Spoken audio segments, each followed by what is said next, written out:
अस्सलाम वालेकुम students, welcome back to my channel. Hope so आप सब ठीक होंगे। सो आज हम डिस्कस करने जा रहे हैं ब्लॉक 4 का, हम पैथोलॉजी डिस्कस करने जा रहे हैं। उसमें जो हमारे पास सबसे पहला टॉपिक है वो एंटी डायरियल ड्रग्स है। ठीक है, एंटी डायरियल ड्रग्स, इसमें इसको स्टडी करने से पहले सबसे पहले आपको डायरिया का पता होना चाहिए। डायरिया क्या होता है? जब हमारे पास जो है स्मॉल इंटेस्टाइन, लार्ज इंटेस्टाइन या जीएटी की मोटिलिटी इंक्रीज़ हो जाती है, मोबिलिटी इंक्रीज़ हो जाती है। मोबिलिटी इंक्रीज़ होने से हमारे पास क्या होता है कि ज़्यादा से ज़्यादा वाटर और इसके अलावा जो है उन फ्लूइड जो है या फिर इसके अलावा जो हमारे पास इलेक्ट्रोलाइट्स हैं, ये बॉडी से ज़्यादा एक्सक्रीट होता शुरू हो जाते हैं। ठीक है, इसकी वजह से हमारे पास जो है वो लूज वाटरी स्टूल जो है वो बॉडी से रिलीज होगा। ठीक है, तो बेसिकली ये है हमारे पास डायरिया। ठीक है, इसकी वजह से हमारे बॉडी के अंदर फ्लूइड जो है वो कम हो जाएगा, ईसीएफ में फ्लूइड कम हो जाएगा। ठीक है, और इसके अलावा जो है वो हमारे पास इलेक्ट्रोलाइट्स भी कम हो जाएंगे। तो इसकी जो हम मेडिसिन हैं उसको हम क्या कहेंगे? Anti diarrhoeal drugs. अब एंटी डायरियल ड्रग्स को ना इन्होंने 4 क्लासेस में डिवाइड किया हुआ है। ये हमारे पास इतना इंपॉर्टेंट नहीं है। ठीक है,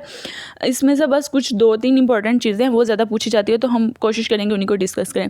अब जो है हमारे पास एंटी डायरियल ड्रग को उन्होंने 4 क्लासेस में डिवाइड किया हुआ है। अब जो ज़्यादा मोस्ट इंपॉर्टेंस है वो है हमारे पास अपोइड एगोनिस्ट और दूसरा हमारे पास है कोलाइड बिस्मिथ कंपाउंड। ठीक है, अपोइड एगोनिस्ट कोलाइड बिस्मिथ कंपाउंड। ठीक है, और ऑक्ट्रियोइड ये हमारे पास इंपॉर्टेंट है। इसमें आपने सबसे पहले कहना है कि अपोइड एगोनिस्ट वो है जो हमारे पास एंटी मोबिलिटी एजेंट्स होते हैं। एंटी मोबिलिटी एजेंट्स क्या हैं कि ऑफ कोर्स जब हम अगर स्मॉल इंटेस्टाइन, लार्ज इंटेस्टाइन की मोबिलिटी जो कि डायरिया में इंक्रीज़ हुई है, हम कुछ ऐसे ड्रग्स देंगे जो इनकी हमारे पास मोबिलिटी, सिंपैथेटिक नर्वस सिस्टम को एक्टिवेट करके इनकी मोबिलिटी को क्या कर देगी? डिक्रीज़। क्योंकि पैरासिम्पैथेटिक तो इनकी मोबिलिटी को इंक्रीज़ करता है ना, तो सिंपैथेटिक सिस्टम के थ्रू इनकी मोबिलिटी हो जाएगी डिक्रीज़, या किसी हार्मोन्स के थ्रू इनकी मोबिलिटी डिक्रीज़ हो जाएगी।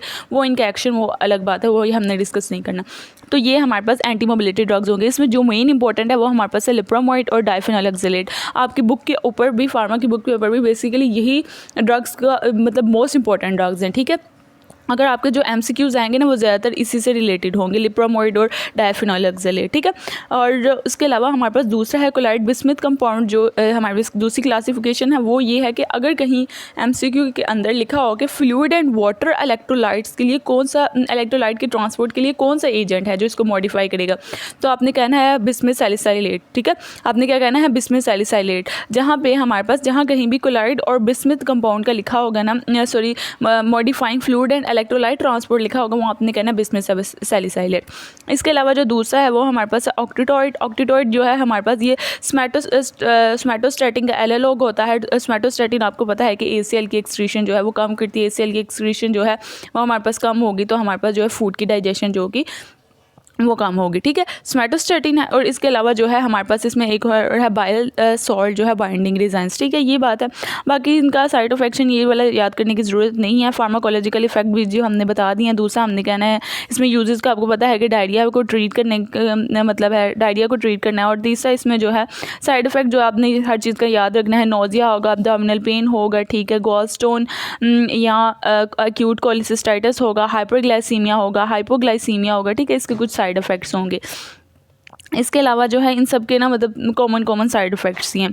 अब जो है इसको इतना ज़्यादा करने की ज़रूरत नहीं है। आप एक दफ़ा एमसीक्यू देखेंगे ना तो आपको भी आइडिया हो जाएगा। ज़्यादा हमारे पास लिप्रोमोइड के ही एमसीक्यू है। अब हम नेक्स्ट मूव करते हैं। अब जो नेक्स्ट हमारे पास है वो गैस्ट्राइटिस क्या है? गैस्ट्राइटिस जो है हमारे पास जो गैस्ट्रिक म्यूकोजा होती है, ठीक है, ये हमारे पास जो अगर स्टमक है, स्टमक की जो ऊपर वाली म्यूकोजा है, ठीक है, उसके ऊपर वाली जो लेयर है, अगर वो हमारे पास किसी वजह से उसकी इन्फ्लेमेशन हो गया, इन्फ्लेमेशन जो होती है वो वेरियस फैक्टर्स के थ्रू हो जाती है। हमारे पास कुछ इन्फेक्शन के थ्रू भी हो जाएगी, मतलब कोई बैक्टीरिया के थ्रू भी हो जाएगी, कुछ ऑटोइम्यून रिएक्शन जो होंगे उनके थ्रू हो जाएगी। ठीक है, और इसके अलावा एनी एसिड्स के थ्रू होगी, अल्कोहल के थ्रू होगी। ठीक है, या बाइल हमारे पास जब रिफ्लक्स करेगा तब भी जाहिर है हमारे पास जो है वो मतलब अगर ड्यूडेनम से स्मॉल इंटेस्टाइन में हमारे पास जो है पायलोरिक स्पिंचर वो है वो क्लोज नहीं हुआ, जिसकी वजह से बाइल मूव कर रहा है, तो म्यूकोजा जो है उसकी जो है क्या करेगी, मतलब डैमेज हो जाएगी। अब जो स्टमक का जो एसीएल है उससे तो म्यूकोजा ने खुद को प्रिवेंट कर लेना है, लेकिन बाइल का जो हमारे पास बाइल है उससे तो इसकी मतलब खुद को प्रिवेंट करने की एबिलिटी नहीं ना है।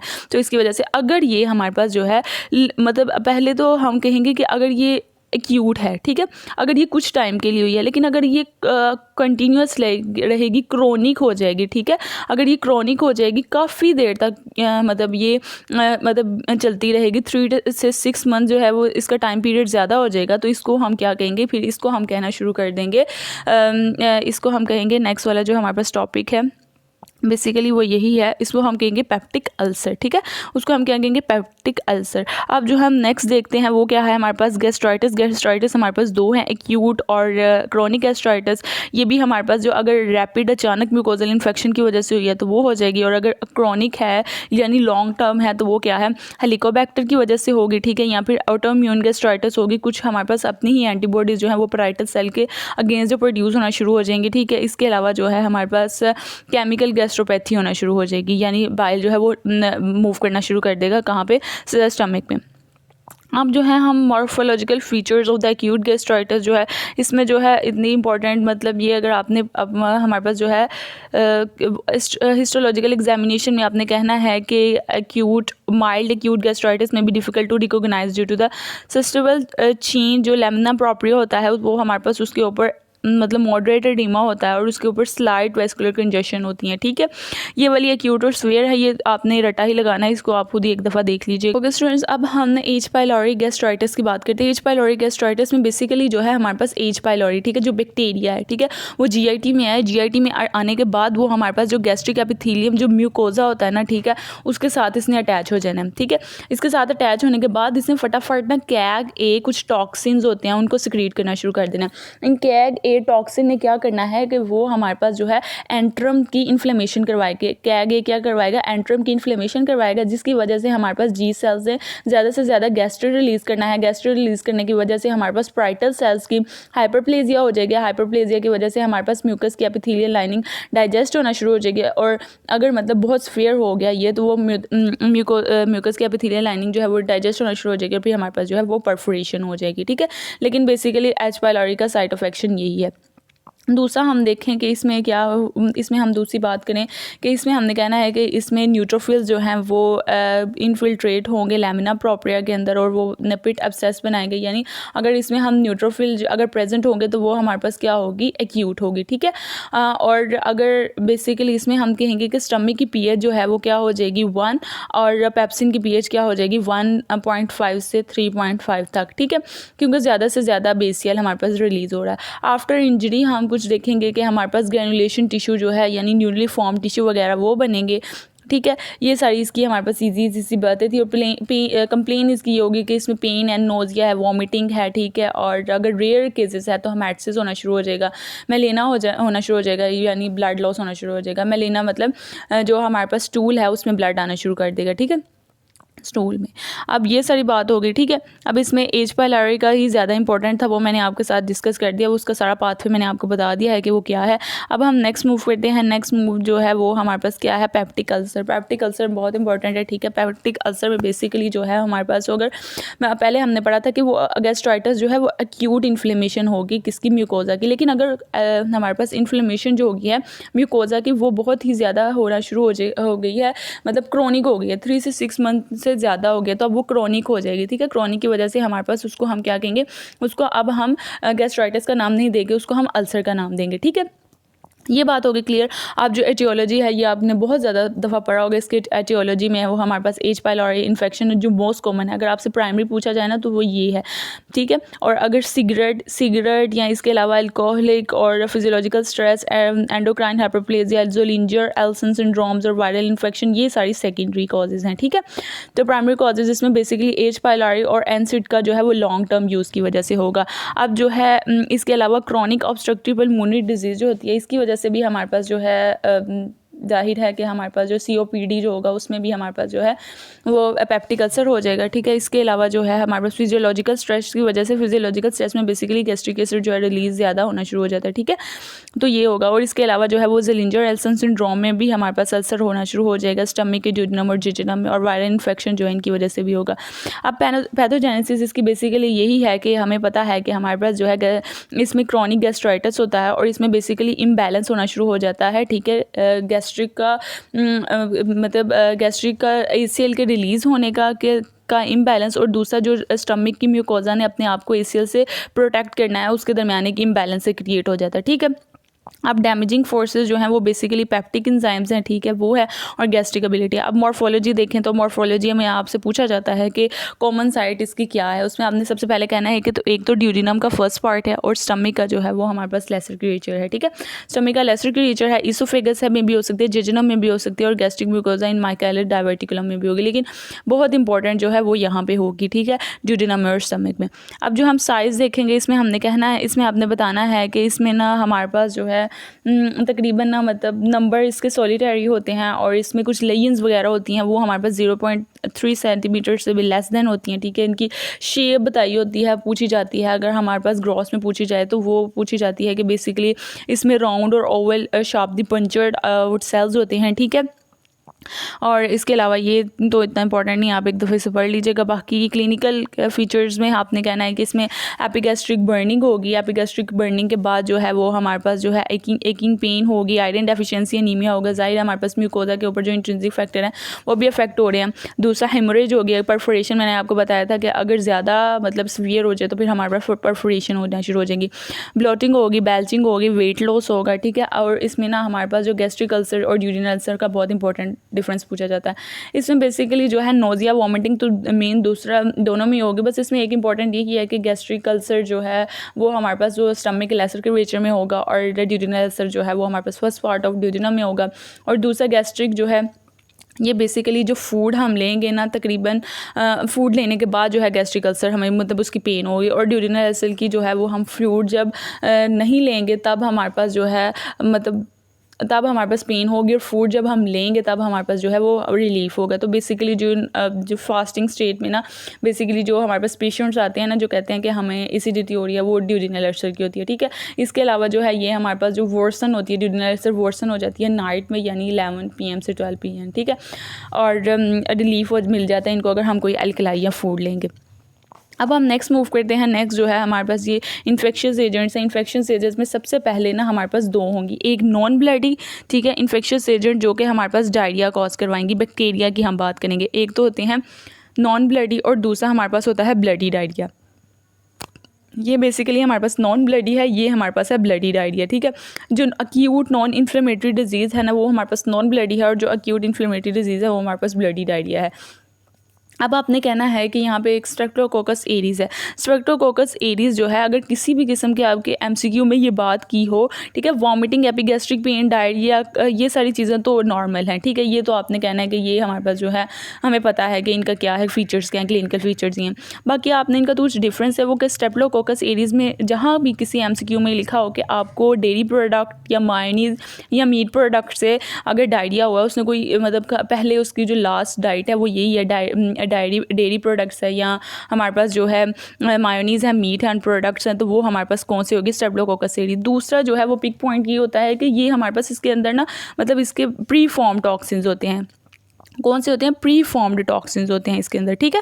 तो इनके प्री फॉर्म टॉक्सिन्स होते हैं जिसकी वजह से मतलब इतना इनकी ना मतलब अंदर बॉडी के अंदर एंटर होते सारी ये जल्दी से अपना जो है वो रिएक्शन शो करना शुरू कर देते हैं, मतलब ये ज़्यादा टाइम नहीं लेते डायरिया के सिम्टम शो करने का। अब दूसरा है बेसिलस सीरीज़, इसमें जो है ये हमारे पास अब कब होगा कि अगर कोई हम रीहीटेड फ्राइड राइस वगैरह खाएंगे, ठीक है, तब हमारे पास जो है वो बेसिलस सीरीज़ होगा। अब जो है इसके अलावा नेक्स्ट मूव करते हैं वो क्या है हमारे पास एंटेरोटॉक्सिनोजन ई कोलाई, ठीक है। ई कोलाई जो है वो बेसिकली हमारे पास जो है ना ई कोलाई ब्लडी डायरिया भी कॉज करेगा लेकिन नॉन ब्लडी भी कॉज करेगा, लेकिन इसका थोड़ा डिफरेंस है। अब जो है एंटेरोटॉक्सिनोजन ई कोलाई जो है आपने कहना है कि इसको हम वाटरी डायरिया भी कहेंगे, ठीक है, वाटरी डायरिया भी होगा, ठीक है, ये बात होगी क्लियर। अब विब्रो कॉलेरा ये बहुत इंपॉर्टेंट है, ठीक है, इसमें आपने कहना कि रॉइस वाटरी स्टूल जो होगा ना वो विब्रो कॉलेरा में होगा। अब जो रोटा वायरस है ये बेसिकली चिल्ड्रंस में होगा, ठीक है, चिल्ड्रन में बेसिकली जो डायरिया कॉज करेगा वो रोटा वायरस होगा, ठीक है। अगर आपने किसी भी सिनेरियो में चिल्ड्रन का नाम देख लिया तो आपने कहना है कि जो है वो रोटा वायरस है। और दूसरा जो है इसमें हमारे पास जो है विब्रो कॉलेरा का ये भी है कि इसमें राइस वाटरी स्टूल होंगे, ठीक है, राइस वाटरी स्टूल ये MCQ में लिखा होता है। अब जो है इसके अलावा हमारे पास जो है इसमें जो इम्पोर्टेंट ज़्यादा हैं वो इसको एक दफ़ा पढ़ लीजिएगा, ठीक है, ताकि आपको समझ आ जाए। इसके अलावा हमारे पास एक Shiga toxin producing E coli है। Shiga toxin producing E coli हमारे पास ये वाटरी स्टूल का ब्लडी जो है वो डायरिया कॉज करेगा। इसमें ब्लडी डायरिया होगा, एब्डोमिनल पेन होगी, ठीक है। और अगर कहीं भी आपने देखना है कि यहाँ पे कैटल वगैरह किसी भी एमसीक्यू में लिखा हो कि अंडर कुक्ड बीफ और फ्रूट वगैरह हो ना, तो वो क्या कॉज करेगा, शीगा टॉक्सिन कॉज करेगा। अब शगीला वायरस है, शगीला वायरस में हमने ये देखना है कि इसमें हमारे पास बेसिला डेजेंट्री, एमसीक्यू में बेसिला डेजेंट्री होगा तो क्या कहना है, शगीला वायरस। अब सेल्मोलिना में हमने कहना है कि इसमें बेसिकली जो पेट स्नैक्स एमसीक्यूज़ में लिखा होता है, या तो पेट स्नैक लिखा होता है, यहाँ पर अनपॉस्चराइज्ड डेयरी प्रोडक्ट्स वगैरह लिखा होते हैं। अब हमने देखना है कि पैथोजेनेसिस जो है वो बेसिकली स्ट्रेप्टोकोकस एरीज की इंपॉर्टेंस है। स्ट्रेप्टोकोकस एरीज जो है इसका अब हम याद कर ले थोड़ा सा, तो ये हमारे पास इसके प्री फॉर्म टॉक्सिन होते हैं, ये बेसिकली डायरिया प्रोडक्ट्स की वजह से होते हैं, और ये हमारे पास नॉन ब्लडी डायरिया होता है। इसमें जो है ना, इसने क्या करना है, इसके प्री फॉर्म्ड इंटेरोटॉक्सिन्स होते हैं। इंटेरोटॉक्सिन पहले से प्री फॉर्म होते हैं। अब वो जब वैसे ही वो बॉडी में जाएगा, उसने इंटेरोटॉक्सिन नहीं बनाने बल्कि इंटेरोटॉक्सिन रिलीज़ करने हैं। उन इंटेरोटॉक्सिन ने क्या करना है, उन इंटेरोटॉक्सिन ने हमारे पास जो है वो जीआईटी की कहाँ पे अटैच करना है, जीआईटी के जो सुपर एंटीजन्स हैं ना उनके ऊपर जाके एक्ट करना है, जिसकी वजह से हमारे पास जो है साइटोकाइनिस वगैरह रिलीज़ होंगे हमारे पास मैक्रोफेजेस से और टी सेल से, ठीक है। और इसके अलावा जो है वो दूसरी साइड पे, जिसकी वजह से हमारे पास वॉमिटिंग, वाटरी और नॉन ब्लडी स्टूल, डायरिया वगैरह कॉज होगा, ठीक है। और दूसरी साइड पे इसने एंटेरोटॉक्सिन ने जो हमारे पास एंटेरोक्रोमेफिन सेल्स जो होते हैं ना, उसने वो रिलीज़ करेंगे, उनकी रिलीज़ की वजह से सिक्रोटिन रिलीज़ होगा। सिक्रोटिन ने एंटेरिक नर्वस सिस्टम को एक्टिवेट करना है, एंटेरिक नर्वस सिस्टम ने वॉमिटिंग सेंटर इन ब्रेन को एक्टिवेट करना है, जिससे हमारे पास वॉमिटिंग और डायरिया वगैरह होगा, ठीक है। अब जो है दूसरा हमारे पास बेसिलस सीरीज़ है। बेसिलस सीरीज़ में हम देख लेते हैं वो क्या है हमारे पास। बैसिलस सीरीज़ में हमने देखना है कि बैसिलस सीरीज़ जो है ये भी बेसिकली इसने सबसे पहले बॉडी में एंटर होना है। बॉडी में एंटर होने के बाद इसने पहले एंटेरोटॉक्सिन बनाने हैं। एंटेरोटॉक्सिन ने क्या करना है कि एडीबी राइबोसाइलेशन करवानी है किसकी, जी प्रोटीन की, ठीक है। राइबोसाइलेशन जी प्रोटीन की करवाएगा, जिसकी वजह से वो हमारे पास एडिनाइल साइक्लेज जो है वो एक्टिवेट होगा और सीएमपी का लेवल जो है वो एक्टिवेट होगा, ठीक है। सीएमपी के लेवल की वजह से हमारे पास आयरन और वाटर की ट्रांसपोर्ट जो है वो इंक्रीज़ हो जाएगी, ठीक है। ये बात होगी कंफर्म हमारे पास। दूसरा हमारे पास बेसिलस जो है, इसके अलावा दूसरा ये है कि ये भी हमारे पास दूसरा ये इसका पाथ है कि वो हमारे पास सुपर एंटीजन के ऊपर एक्ट करेगा और इसके अलावा हमारे पास साइटोकाइन रिलीज़ करवाएगा। इसके अलावा जो है हम साइटोकाइन, इसके अलावा हम देखेंगे कि ई कोलाई, ठीक है। ई कोलाई ने जो हमारे पास इंटेरोटॉक्सिनोजन और शीगर टॉक्सिन्स। अब इंटेरोटॉक्सिनोजन और शीगर टॉक्सिन, इंटेरोटॉक्सिनोजन आपने देखा था कि वो हमारे पास नॉन ब्लडी डायरिया कॉज करवाएगा। तो इसने सबसे पहले वाटरी डायरिया का हमने सबसे पहले करना है कि इसमें सबसे पहले इसने जाके एल्टी टॉक्सिन रिलीज़ करने हैं। एल्टी टॉक्सिन ने भी एडीबी फॉस्फोराइलेशन करवानी है जी प्रोटीन की, जिसकी वजह से एडिनाइल साइक्लेज एक्टिवेट होगा, सीएमपी का लेवल एक्टिवेट होगा, एक्टिवेट करेगा प्रोटीन काइनेज को। प्रोटीन काइनेज ने ट्रांसपोर्टर की फॉस्फोराइलेशन कर देनी है, जिसकी वजह से ट्रांसपोर्ट जो है आइंस वगैरह बॉडी से ट्रांसपोर्ट जो है वो ज़्यादा होंगे। अब दूसरा हम एस्ट्रीटॉक्सिन यानी शीगा टॉक्सिन्स की बात करेंगे, जो कि हमारे पास ब्लडी डायरिया कॉज करवाएगा। उसने क्या करना है कि उसने ग्रेन्यूलो साइक्लेज को एक्टिवेट करना है। ये हमारे पास एडिनाइलेट साइक्लेज को एक्टिवेट करता है नॉन ब्लडी, और ये ग्रेन्युलर साइक्लेज को एक्टिवेट करेगा, ठीक है। ये बात कर लिया। अब उसने दूसरा इसने क्या करना है कि हमारे पास जो है एस्ट्रीटॉक्सिन ये काम करेगा, सॉरी, और जो ब्लडी डायरिया उसमें सबसे पहले क्या होगा कि हमने अनकुक्ड फूड जो है या हैमरिज बर्गर वगैरह ये खाया है, ठीक है, हैमबर्गन, और उसके बाद वो इशर्किया हमारे पास हमने कहना है कि वो इशर्किया प्रोड्यूस इंटेरोटॉक्सिन्स, ठीक है। शीगा टॉक्सिन्स रिलीज़ होंगे। शीगा टॉक्सिन ने क्या करना है कि RNA से के ऊपर से हमारे पास एडिनिन जो है वो रिमूव कर देना है, जिसकी वजह से एडिनिन रिमूव होगा तो हमारे पास कोई भी प्रोटीन सिंथेसिस नहीं होगी। प्रोटीन सिंथेसिस नहीं होगी, सेल डेथ होना शुरू हो जाएगी और फिर हमारे पास क्या हो जाएगा, ब्लडी डायरिया होना शुरू हो जाएगा, ठीक है। बाकी इसमें जो है ये सारे एक एक दफ़ा पढ़ लीजिएगा, ठीक है। इतना सच कोई इंपॉर्टेंट नहीं है, इसमें बस थोड़ी थोड़ी जो चीज़ें बताई हुई हैं वो है इसकी साइट ऑफ एक्शन, मतलब ये हमारे पास जो है कहाँ पे एक्ट करेगा, ये हमारे पास जो है ड्यूडिनम में आएगा, ठीक है। और ये जो दूसरी वाली है ये हमारे पास जो है ये कहाँ पे आएगा, ये स्मॉल इंटेस्टाइन में आएगा, ठीक है। ये स्मॉल इंटेस्टाइन के किसी भी पोर्शन में आ सकता है, ये ड्यूडेनम में आएगा। बाकी ये विब्रो कॉलेरा का भी बेसिकली सेम पैथोजेनेसिस है, ठीक है। और सैल्मोनेला की एक दफ़ा पढ़ लीजिएगा, सैल्मोनेला का भी बहुत ईजी है, और हमारे पास एंटोअमीबा हिस्टोलीटा है, इसकी एक दफ़ा पढ़ लीजिएगा, ठीक है। अब बाकी सारी यही बातें थी, आप ये MCQ करेंगे तो आपसे ईजिली सॉल्व हो जाएंगे। सो हमने कवर कर लिया है ब्लॉक 4 की पैथो और फार्मा सारी कवर होगी। So if you like my video kindly subscribe my channel. Thank you so much.